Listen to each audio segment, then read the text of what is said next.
RPA workshop event is a great opportunity to have radiation protection professionals come along, receive an update from the HSE radiation team on pertinent events involving notifications, etc. Give them an update on operational policy matters and have open discussions with them.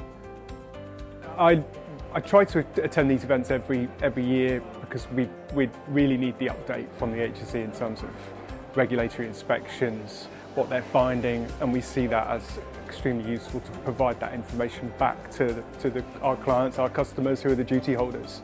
So it's great to have that update. I've really enjoyed the day, thank you very much. It's been really interesting with some really good speakers, and it's been nice catching up with the RPA community as well.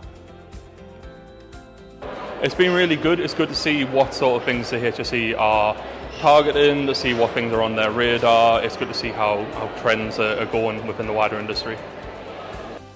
It's really helpful because we can actually get the information off of you guys at the Health and Safety Executive. Like, you're the regulators, you set the guidelines, the boundaries, and to be able to actually be told that as they're changing rather than kind of waiting for that notification, it gives us an opportunity to get things set up.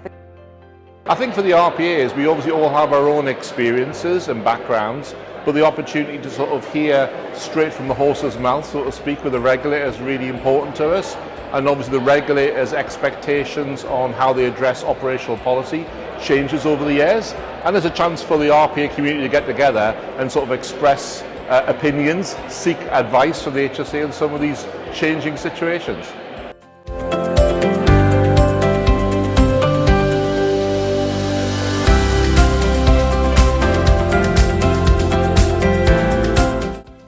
I would encourage people to come along to events like this because I think it gives them a unique opportunity to meet the regulator and have direct conversations, ask direct questions and receive the latest information updates on what the radiation team have been up to and what we will be doing in the future.